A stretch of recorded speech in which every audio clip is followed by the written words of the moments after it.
female is going to be armed with a knife. She's an 18-year-old female. It says mixed race. I think it might be with Asian. She's wearing a pink tank top, shorts, one shoe. Say Isabella Guzman stabbed her mother 79 times in the family's bathroom last week.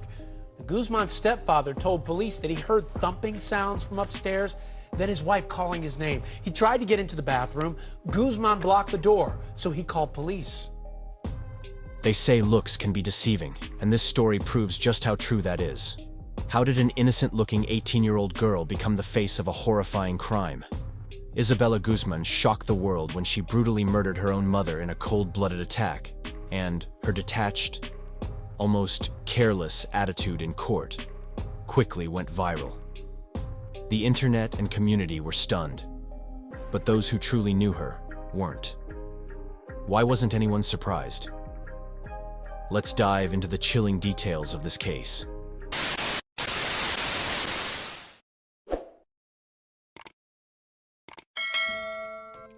Aurora, Colorado. Colorado, known for its breathtaking landscapes, attracts many outdoorsy people and young families. It was here, on June 9, 1995, that Isabella Guzman was born to Robert Guzman and Yunmi Hoy. At just 7 years old, Isabella's world began to change when her parents split up. Despite the separation, they remained civil and actively involved in her life, even continuing to run a photography studio together. Yunmi Hoy, a hard-working mother, eventually moved on and found love with a man named Ryan. But for Isabella, this was the beginning of a growing tension. She resented her mother's new partner, accusing Yunmi of replacing her father. Her frustrations didn't stop there. Isabella often clashed with her mom, even criticizing her parenting and work ethic. On top of the family struggles, financial difficulties weighed heavily on everyone involved. Isabella's parents couldn't afford the luxuries her peers enjoyed, like new clothes or vacations, leaving her feeling isolated and excluded. This combination of personal and financial strain would set the stage for a tragic and shocking story that no one saw coming. When investigators dove into Isabella Guzman's childhood, they uncovered a troubling and dark narrative. From an early age, she seemed distant and withdrawn. Those who knew her growing up rarely saw her smiling or spending meaningful time with her parents. Beneath the surface, Isabella harbored a deep resentment towards her mother, Yunmi Hoy, who worked grueling 12-hour shifts just to provide for her daughter.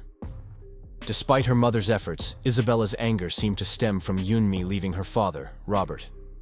Even at the age of 7, arguments between Isabella and her mother were a regular occurrence.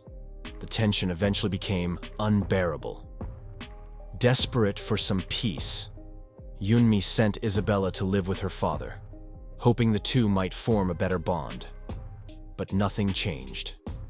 Isabella's behavior stayed the same, and she would bounce back and forth between her parents, unable to settle or find harmony. School didn't provide any refuge either. Isabella's grades were dismal, and she was constantly in trouble for talking back to her teachers. Just weeks before her final exams, at the age of 18, she dropped out of school entirely. This decision ignited a massive argument with her parents. After exchanging a few harsh words, Isabella went quiet. To her parents, it seemed like the end of the confrontation. But in reality, it was just the beginning. Weeks later, Isabella's simmering anger boiled over, leading her to commit an act so shocking and violent that it would leave everyone, her family, friends, and community, completely stunned. Story of a young woman now at the center of a brutal murder case. The alleged victim, her own mother. That's right. The cops and the girl's own father say they tried to intervene in the hours before the killing. So what went wrong here? 28th August, 2013. Isabella Guzman waited until her mother, Yunmi, went into the bathroom for a shower. Armed with a large kitchen knife, she launched a horrifying ambush. The chilling screams echoed through the house, prompting Yunmi's partner Ryan to run upstairs. But the bathroom door was locked. Helpless, he was forced to listen to the terrifying sounds of the attack, unable to intervene. Blood began pooling from beneath the door. a haunting sight that left him frozen in horror. Moments later, Isabella unlocked the door. She stood there, holding the bloodied knife, her body and clothes covered in her mother's blood. She stared coldly into Ryan's eyes before calmly walking out of the house and disappearing into the night. Desperate, Ryan rushed to Yunmi's side and attempted CPR, but it was already too late. Within minutes, the police arrived at the scene.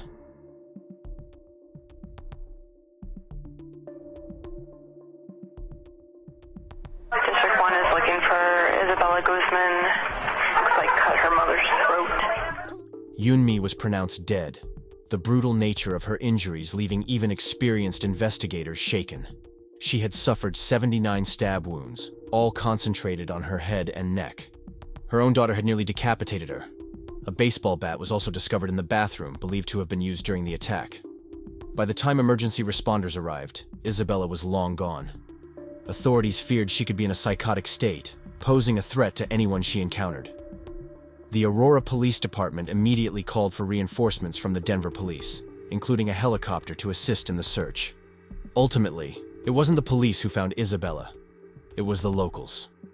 Just half a mile from the crime scene, she was discovered hiding in a parking garage, bringing her terrifying escape to an end. Police say Guzman stabbed Hoy 79 times before fleeing the home. She's on foot somewhere in the area. After an all-night search, undercover police discovered Guzman in a nearby parking lot. Isabella Guzman was arrested, and what's shocking is she truly believed she could still get away with murder. Even though her t-shirt was soaked in her mother's blood, she was charged with first-degree murder, and since she had just turned 18, she was tried as an adult. The arrest and charges were the easy part. The real challenge for investigators was uncovering why this horrific crime happened. When they spoke to Ryan, he revealed disturbing details about Isabella's behavior. Her unpredictable rages, her history of fights, and the deep disrespect she constantly showed her mother. Just 2 days before the murder, things escalated. 27th August, Isabella screamed at her mother and, shockingly, even spat in her face.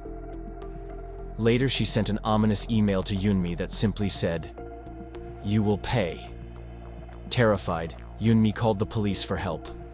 Rage. And there were some warning signs here. Police were at the home earlier that day after Guzman's stepfather says the girl sent his wife an email, a threatening one, saying something to the effect of "you will pay." So then, Mary Ellen, the officers determined that there were ongoing family issues, but they say they appeared to be resolved. The stepfather also saying that Guzman yelled at her mother, spit in her face the day before the attack. What do you mean? When officers arrived at the Guzman household, they spoke with Isabella and her parents. Despite her fear, Yunmi Hoy made a heart-wrenching decision. She begged the officers not to press charges against her daughter. She wanted to protect Isabella, even though it meant putting herself at risk. Less than 24 hours later, Yunmi was dead, brutally stabbed 79 times by the very daughter she tried to shield. What do you make of these warning signs? The warning signs should not be ignored, and from my understanding of this case, the warning signs went back years. They didn't just start 2 or 3 days before the homicide. The mother allegedly was very fearful of her daughter. When you see this kind of behavior as a parent or a caregiver, you have got to get some kind of mental health intervention. And too often families look at their children and say, well, that they're just going through a phase. They're just like old Uncle Jimmy was when he was growing up. Experts believe Isabella may have been battling untreated schizophrenia, a condition that likely started in her childhood. Investigators uncovered troubling patterns in her past. She would isolate herself from her parents, a behavior far from normal for a child.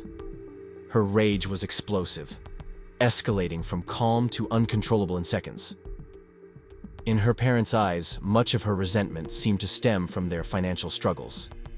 They couldn't provide the same lifestyle as her peers, but they hoped that, with time, Isabella would come to understand the sacrifices they made for her. Tragically, that understanding never came. Instead, her mental health deteriorated until she reached a breaking point.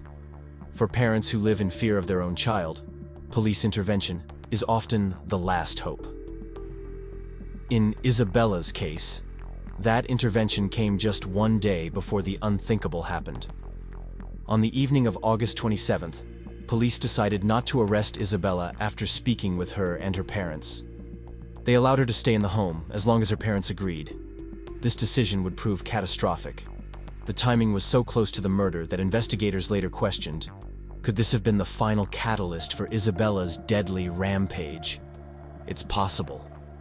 But the specifics of that conversation between law enforcement, her mother, and Isabella remain unclear. It's a situation that parallels many domestic violence cases, where tension builds beneath the surface until it tragically erupts. When police questioned Isabella Guzman after the murder, her explanation left everyone stunned. She claimed that, at the time of the attack, she didn't believe Yunmi was her mother. Instead, she said she thought it was a woman named Cecilia. According to Isabella, the voices in her head told her that Cecilia had to die to save the world. If this account is true, it paints a horrifying picture of untreated schizophrenia. During her conversations with investigators, another layer of the story began to unravel.